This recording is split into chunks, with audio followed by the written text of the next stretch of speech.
Welcome back, everybody, to Salvy and Quinn. It is I, Salvy, from Salvy and Quinn, and today is my birthday. And because it's my birthday, I can make whatever video I like, and nobody can be like, why would you make this video? No one wants to see this video. Not a single one of your subscribers is going to want to see this. So that is why I'm making this video today, of all days. Now, as you can see, the video we are making today is top 10 Zelda Dungeons, and I know what you're thinking, like, Salvy, from Salvy and Quinn. You get to make any video you want today, and you're making a top 10 list. But this video is actually really important to me, because back when I first started watching YouTube, and I first started watching it as like a form of entertainment, you know, not just for like music videos or like math tutorials or something like that, and I actually started watching it for, you know, for entertainment, for content. I loved Zelda, and I still do, and the easiest type of video to make is obviously a top 10, and the biggest Zelda top 10 there is of course dungeons. Every Zelda game has dungeons, every Zelda game has a ton of dungeons, so top 10 dungeons for the entire series is a very popular video. And I would not be surprised if back in like 2016 maybe, I would not be surprised if I had watched every single Zelda top 10 on YouTube, because I would just kind of on a, like a monthly basis, I'd type in Zelda top 10, I'd go sort by new, and I'd just watch all of them. Even if you were a channel that had like 10 subscribers and it was just some little kid just talking about, you know, and you just put a PNG and that would be it as he talked about the dungeon, I would still watch it because I liked watching these Zelda top 10 dungeons. And I made my own. I've got this book with Majora's Mask printed on it, and I've got a bunch of my own lists written down in paper. I've got, you know, area rankings, village rankings, and dungeon rankings, of course. No spoilers, though. And anyway, probably for about 4 or 5 years now, I've wanted to make this list, and finally, 19th birthday, here we go, top 10 Zelda dungeons. If you're a subscriber of the channel and you don't like Zelda at all, or you don't know any dungeons or anything like that, thanks for stopping by. Maybe you'll watch it, but if not, thanks for stopping by. If you are a Zelda fan, welcome, and I hope you enjoy the list. There's a few controversial ones maybe, but anyway, top 10 Zelda dungeons by Salvy from Salvy and Quinn. I'm saying it as if I have some significance, yeah, hope you all enjoy. Fuck. Number 10. Ancient Cistern. The Ancient Cistern is an absolutely gorgeous dungeon. It's really all about kind of Indian architecture with the kind of like Buddha-looking guy in the middle, and then later on you go down into this hell area where his kind of feet are, and it's really interesting. The entire dungeon revolves around the story, and I don't know the exact thing, but it's a story about a guy who was put in hell, and then he climbs a spider string to get out. But he ends up getting pulled down, and that same type of thing happens in this dungeon. There's the same kind of moment like that.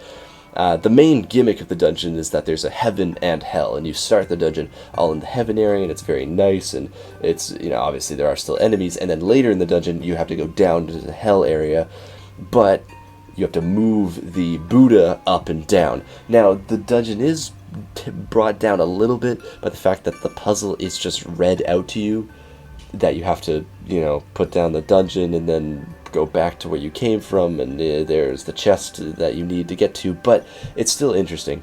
The mini-boss of this dungeon is really cool too. It's the first time that you fight a 3-armed Stalfos. They definitely return later in the game, and you'll be fighting multiple of them by the end of the game, but it's very interesting this first time because the music swells up and it's this giant guy holding 3 swords, and it's very interesting to fight him. The best part of this dungeon is definitely the item. The whip is fantastic. It feels really good to use the Wiimote and flick it, and it feels like you're actually using a whip. And you can use it to grab a key from this bokoblin, you can use it to get switches, you can use it to grab onto vines, or you could use it to grab onto little poles that are sticking out to swing. It's really, really interesting, and the best way that it's used is in the boss fight. And while this dungeon is really good, the boss makes it just go over the top and get it into the top 10 for me. Koloktos is probably the best Zelda boss. I mean, a giant, kind of creepy looking, like, religious being that has a bunch of arms and huge swords and hits 3 down at once, and then you use your whip to whip off 3 of them at a time and then hit them in the heart. It's just absolutely fantastic. I don't really know why he does like a little girl scream at the end. Maybe that's another like religious reference, kind of like the other things before, but I don't get why he does a little girl scream at the end. It seems really weird. Or I guess it's girl laugh. Overall, the whole dungeon is fantastic. The whip is one of my favorite items. The boss is one of my favorite bosses. The mini boss is pretty neat as well, and it's a mini boss that kind of returns later in the game. And the dungeon as a whole is really neat, and the way you get around is great. Number 9. Wind Temple. A lot of Wind Waker's dungeons I don't like so much. In fact, it's got the most dungeons that are kind of in the bottom half of my ranking. But the Wind Temple is really the only dungeon in this game that really impressed me. It really focuses on the iron boots being used with the leaf and kind of how they can work together. Pushing down a button with the iron boots, springing it off, and then flying around with the leaf is really, really cool. And it also uses, of course, wind, being the Wind Temple. The main gimmick of this dungeon is a giant fan in the middle of the dungeon that will go on periodically, and you can use it to get around to the different rooms. In fact, the dungeon map of this dungeon is fairly complicated, with the big central room and a bunch of little rooms coming off of it. There's even a moment where you go underneath the propeller in the middle of the room that's making the air to get even further in the dungeon. The boss fight in this dungeon is a little bit weird, and by the way, I do include the bosses into my overall ranking of dungeons, because I do think they are included in the entire experience. Malgara is a weird kind of like sand worm that would definitely work better in kind of like an earth temple, which this game does have, but it is a good boss fight, even if it doesn't fit the theming of the dungeon as a whole. Now, the cutest part of this dungeon is definitely Makar. He's absolutely adorable, and the way you use him is you transform into him, and you're very vulnerable in this state. Obviously, you can't attack as this little wood guy, but you fly around, which is pretty fun, and Medley could already do in the last dungeon, but you fly around and you plant seeds to make trees grow that Link can then hookshot to. It's a very cool way to get around, and there's only a couple rooms that do it, but when you do it, it's pretty neat. And although it can go a little slow, doing all the trees and then having Link go to each one using the hookshot, it is a clever idea. So overall, Wind Waker didn't have very many dungeons that I was really impressed with, but the Wind Temple was really, really good, and maybe the lack of interesting dungeons to me in the Wind Waker really made this one pop out. Number 8. City in the Sky. City in the Sky is a really good dungeon, but I actually hated it the first time I played it, and that's because of one thing: the music. I honestly cannot stand the music of this dungeon. It is just really high-pitched, long notes with very, sparsed in sound effects that kind of sound like the Oko, which are the kind of race that lives up here. So the second time I played Twilight Princess, I actually muted the music, because the first time I played it, it just drove me crazy, and I didn't like it, and as I was playing the dungeon, I just got more and more annoyed. So I muted the game. I just turned off the sound, and I really liked the dungeon. And that's why I'm probably going to really talk about how I love this dungeon, and yet it's only at number 8, but that's because I had to play with the game muted to get through it. Now, the main idea about this dungeon is that you're up in the sky, and you get a second claw shot. And that's really all I have to say. And then, you can just figure it out. You have 2 claw shots, and all you're doing is just Spider-Manning around the entire dungeon. And you get to fight these Lizalfos that fly in the air, and the final boss is, of course, the big dragon that you have all these little plants, and you go from plant to plant, and then he turns around and shoots the fire, and it's really awesome. There's a lot of good puzzles, but the best part of this dungeon is just being up in the sky, and, obviously music adds atmosphere, but there's atmosphere without the annoying music, in my opinion, and you are just floating, millions of miles, it feels like, above any solid ground, and you're using these claw shots to get all around the dungeon, and it's just so neat and interesting, and it's such a good dungeon when you play it with no music. Number 7. Water Temple. Now, I know what you're thinking. Okay, this is just another guy who's trying to be quirky, he's trying to be cool. Oh, everyone hates the Water Temple, but I like it. I'm not like other gamers. But for real, I really enjoyed this dungeon when I first played it. And part of the reason that is because there were so many people that just said it was so bad. So I was going into this dungeon when the first time I played Ocarina of Time with expectations of it just being horrible. But because I knew it was going to be horrible, and it was actually very nice for me, I really ended up liking it. Now, of course, I will say the one thing about this dungeon that I do think is horrible is taking on and off the iron boots. It takes forever, it's slow, and it's just not fun. But I actually did expect it. I knew it was coming, so it wasn't that bad when I did it. The one thing that I wasn't expecting to be bad, but was, and is truly the only thing that I don't like about this dungeon, is the boss. Morpha is just not fun. You just wait for her to come out, you shoot the hook shot at her, you get it, and you hit her a bunch, and that's it. It's just hitting an eyeball after using a hook shot. It's not interesting. Now that I've said all the bad things about the Water Temple, I'll say everything I love. First of all, it's a dungeon that actually makes you use your brain. So many dungeons, you can just kind of go through the motions and just go from room to room, and it's fine, right? Now, of course, I'm a big fan of the Game Maker's Toolkit series. Boss Keys, I've got the Boss Keys hoodie in the back behind me right now. And one thing that he talks about, Mark Brown talks about, is that there's kind of 2 or 3 different kinds of Zelda dungeons. One that has puzzles on a macro scale, and one that has puzzles on a micro scale. And a micro scale is obviously you go into a room, you solve a puzzle, you get a key, you go to the next room, and you repeat that. A macro puzzle, though, is you do something in one room, and it affects something in another room. That's as simple as it can be, right? And that's exactly what the Water Temple is. You do something in one room, playing Zelda's Lullaby to change the water level, and the entire dungeon is changed. And this dungeon uses every little bit of your brain to get through. I mean, you really need to focus, and unless you want to be missing keys and missing crucial stuff and not knowing where you're going, you need to pay attention. And that's what I loved about this dungeon. There's a lot of good rooms that I really like. There's this one room where there are these platforms that are going down slowly, and you have to hookshot back up. That's right before you get to Dark Link, which is the mini-boss. Now, while the boss sucks, the mini-boss is really, really cool. Dark Link is a very interesting boss that you kind of have to work out how to get him.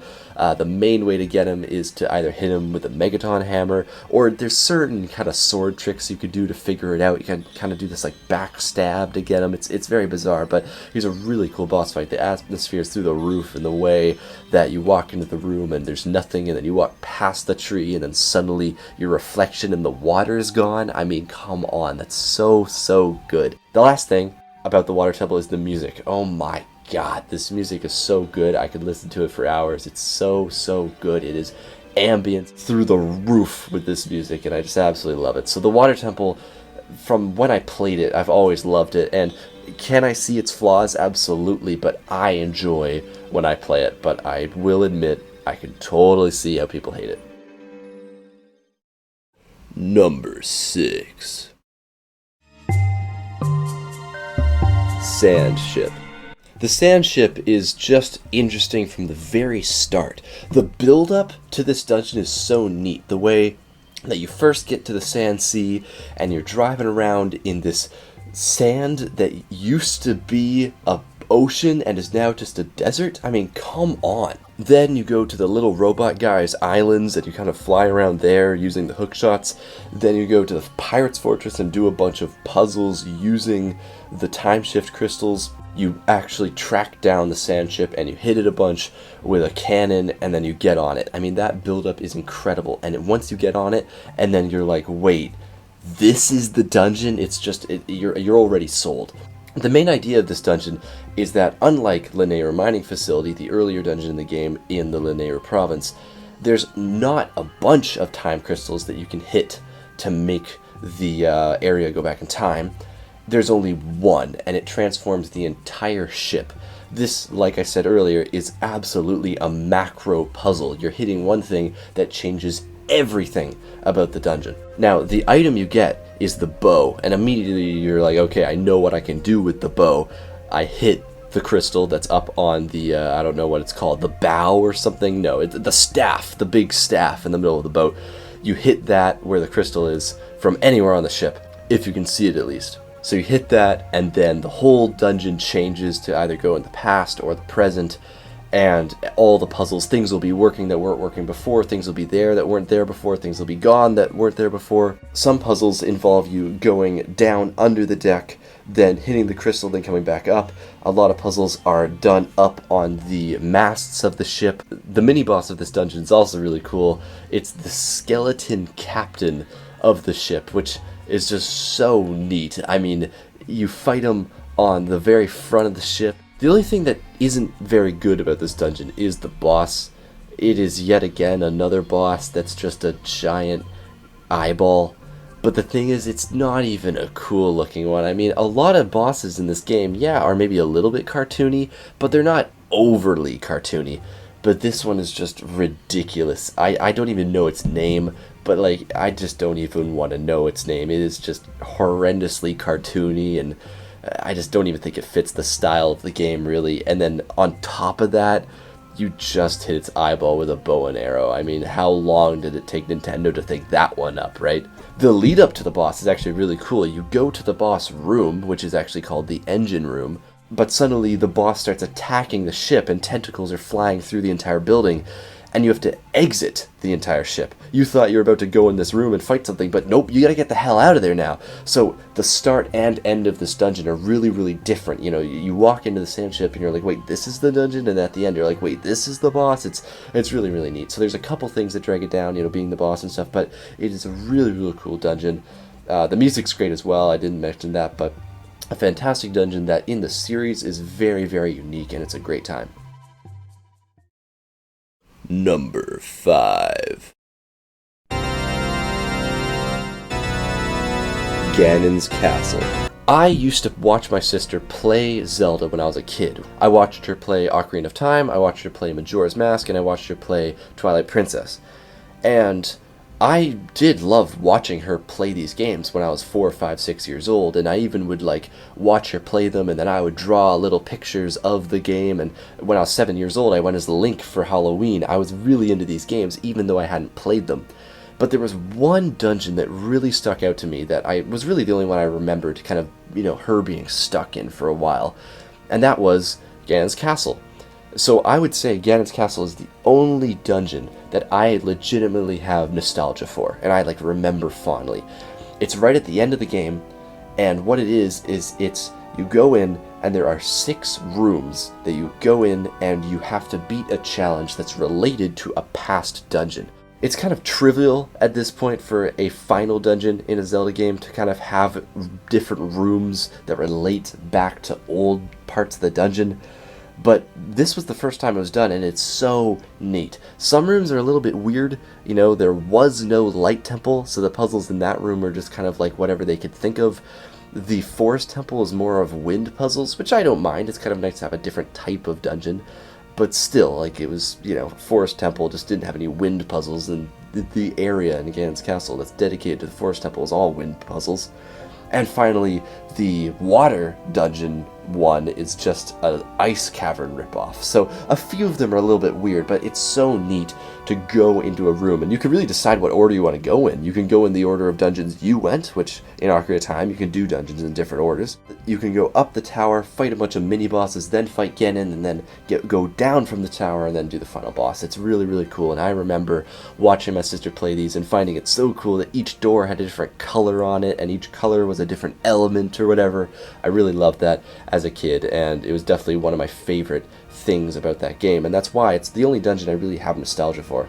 Of course, there's no real music, it's just kind of like spooky Ganon theme, you know, and there's not a item or even a mini-boss, really, so there's a few things that, you know, kind of bring this dungeon down, but I always love this dungeon when I beat Ocarina of Time, because it's just such a fantastic finale to have rooms dedicated to each dungeon that you've done so far, plus more. I mean, there was no light dungeon, and there's no wind dungeon as well, so some are a little bit different, but it's so cool to kind of just remember, your game, remember your adventure through gameplay. I feel like that's really unique, and I always will love this dungeon. Number 4. Skykeep. Another final dungeon, this time from Skyward Sword. Skykeep is a dungeon that actually I feel like a lot of people don't like. Like I said earlier in this video, I have watched a lot of Zelda top 10 lists, and from what I remember, Skykeep was actually low on a lot of them. Or at least low on Skyward Sword dungeon lists. Of course, it wouldn't even be on a top 10 list. Skykeep is a dungeon where the entire thing is a sliding block puzzle, which, I don't know, maybe that sounds fun to you, maybe it doesn't, but I'm going to tell you right now, it is fantastic. The way that each room in the dungeon is dedicated to a different dungeon of the game is fantastic. 8 rooms total, and you get to slide them around, and there's doors in certain ones, and of course, the goal is to go around and get the Triforce from 3 different ones. One thing that I would love to find out is like the math behind how to do this dungeon, because, you know, the first move you have to make is by bringing down the Skyview part and then going into the Linear Mighty facility. That's what you have to do first. But after that, there's like 2 or 3 moves you could do. After that, there's like 6 or 7, and I feel like by the end of the dungeon, everyone will have done it a different way. There might be a main path you take to slide the rooms around to get to certain places, but everyone can take a different path. And when you backtrack, you can kind of choose what to backtrack through. You know, maybe you missed something in a past room. Maybe you go through a room to come back to it later. It's such a neat dungeon. There's no real music in this dungeon because each room just has the music from their past dungeons, which is cool because you get to hear all the themes from the past dungeons. It's pretty neat. Lastly, it's always fun when the Triforce gets really involved in a Zelda game, because of course everyone knows the Triforce, right? That's the symbol and all that. But I will say it's a little bit anticlimactic. You kind of just walk into a room, put your sword in the ground, and then you just get the Triforce. It's a little bit bizarre, but, you know, I guess that's just because the hype of this Triforce is so big these days that it just kind of feels weird that we're actually getting it in a Zelda game. So Skykeep is a dungeon that I really, really love because there's the idea of the entire dungeon literally being a puzzle. I mean, I know I've talked about macro and micro dungeons earlier, and how a macro dungeon is a dungeon where you do a puzzle and that changes the entire dungeon. But this dungeon is literally a puzzle, and I just love that. And I know people don't like it because maybe they just don't like these types of puzzles, these sliding block puzzles, but moving rooms around to try and get around the dungeon is so neat, because my favorite thing about Zelda Dungeons is trying to use my brain. If you've been paying attention to this list, you might notice that a lot of these dungeons are way more complicated than a lot of others. Wind Temple is easily the most complicated dungeon in Wind Waker. Water Temple is easily the most complicated dungeon in Ocarina of Time. Sand Ship is a pretty complex one. Even City in the Sky is pretty complex. There's a lot of dungeons that are definitely more on the macro scale compared to the macro micro. Number 3. Forest Temple. Back when I would watch Zelda top 10 dungeon lists, one that would always, without fail, appear at least in the top 3 was the Forest Temple from Ocarina of Time. And every time, people making their lists, they wouldn't give a very good reason. They wouldn't say, oh, it's because of the progression, or the music, or the boss, or the, you know, the way it looks, or whatever. They would just kind of go, you know, oh, it's a good dungeon because it just is. And I didn't really have a good idea of why it was good. I knew that everyone liked it, but I didn't know why, because no one would give an actual reason. But I can tell you right now, I totally understand it. There's just something about this dungeon that's so intriguing. The way it's just this, like, overgrown, middle-of-the-forest mansion that you don't know why it's there, you don't know who built it. It adds so much to the atmosphere. Then, of course, there's the incredible music. I mean, it's creepy, it's catchy, it's kind of spooky, it's ambient, it's just such a fantastic song. Also, the idea of this dungeon is very simple. It's, you go in and you see that there are 4 ghosts that all disappear. And immediately you're just thinking, okay, I just have to find the 4 ghosts, and that's all. You just go around the dungeon, and it's not too hard to go around the dungeon, and you just find the ghosts, you get them, you kill them, and then once you killed them all, you get to progress to the boss. It's that simple.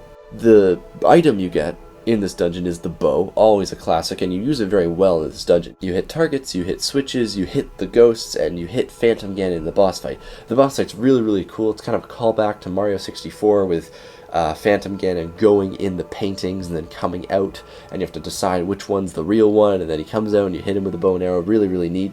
And even the mini-boss is really cool. It's just 2 Stalfos, which of course later in the game become a normal enemy, and in this room you're fighting them in is really, really cool because there's this hole in the center, and just when you think you've got them and they're about to walk over the hole, you find out that they can just float in the air and they can walk over the hole. It's a really funny moment.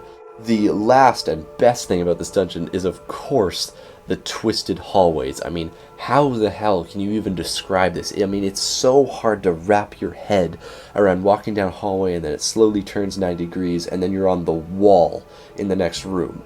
It's just so bizarre and weird, and it's just, I can't even imagine how they thought of that or how they programmed that. It's so neat.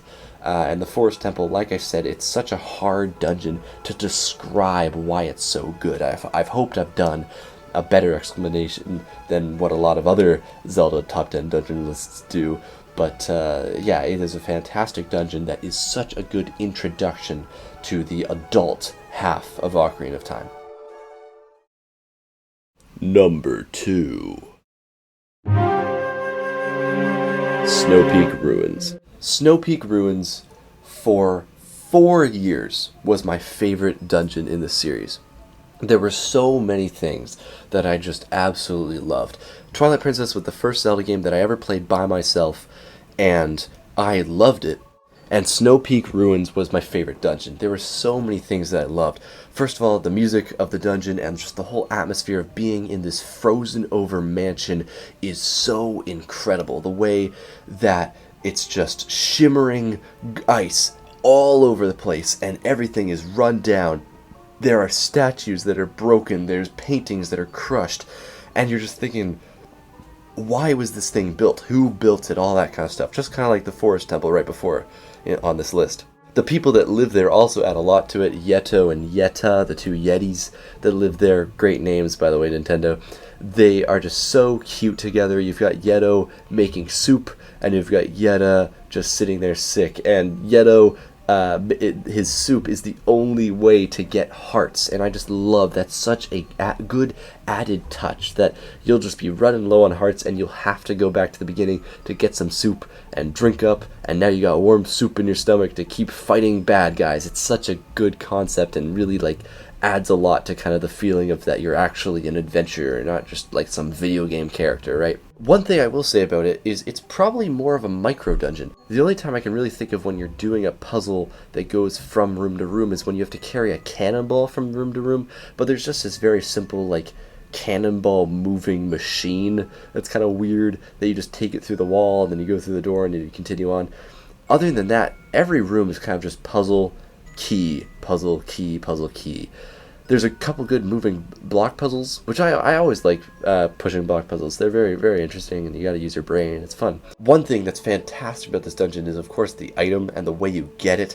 Walking through this corridor, and then suddenly one of the suits of armor just explodes by a ball and chain, and then you have to use the hookshot to hookshot over the giant knight that's standing there, and then you hit him in the tail, and you eventually get the item that looked so cool before, being the ball and chain, and then you use that to destroy suits of armor, enemies, move platforms, destroy ice. It's just all fun with that ball and chain.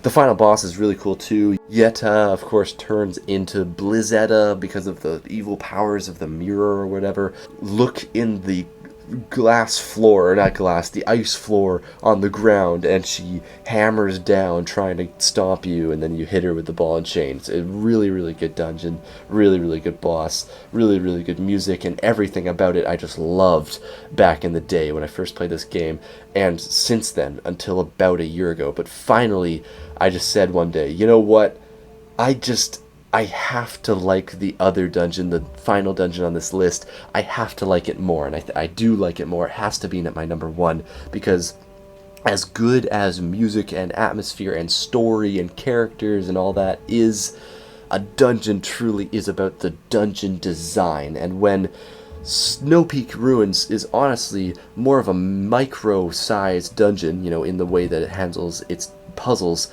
this final dungeon, the number one on the list, is the most complicated dungeon in Zelda history, I would say. Number one.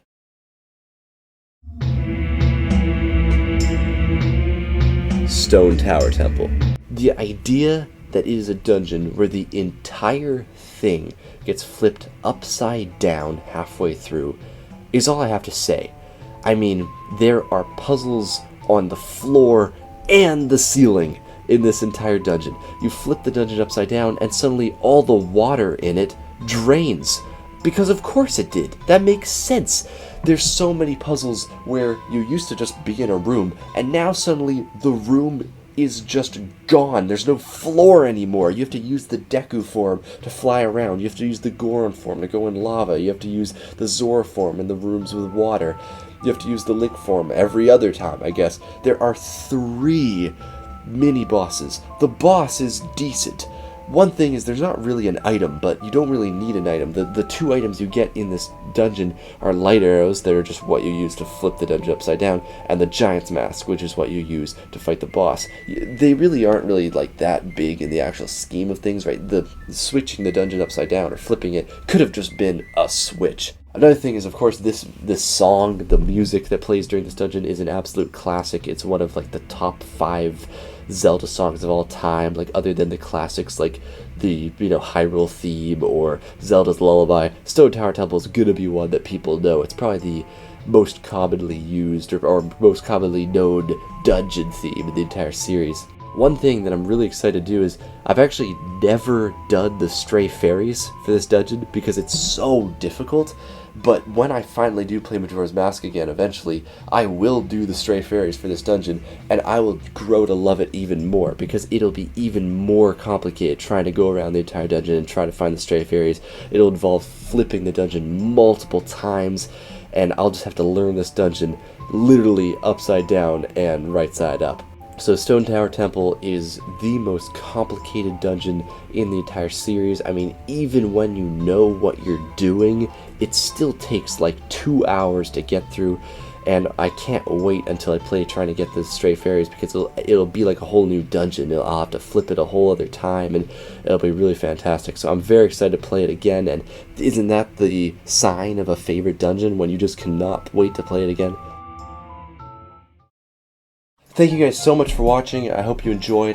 This video has been a long time coming. I mean, I've wanted to make this for the last like half a decade at this point, and I'm finally making a YouTube video about my Zelda opinions. I think it's really fun. So if you are a normal subscriber to the channel that doesn't know anything about Zelda at all, thank you for watching. I don't know why you did, but I'm happy you did, and I hope you enjoyed. If you are just a Zelda fan that likes Zelda top 10s just like I do, then, you know, drop your own in the comments. Probably won't happen, but I would really enjoy if someone dropped their own top 10 or even just their top 1 in the comments. That'd be like a great birthday present if I saw someone that cared that much to drop their own list. But yeah, thank you so much if you did watch, and you know, fellow Zelda enthusiasts. I hope that my list was interesting. It's my birthday, so I thought I'd make a video that I wanted to make, and I know not very many people would want to watch it. Top 10 Zelda Dungeons, I hope you enjoyed it. Thank you so much for watching.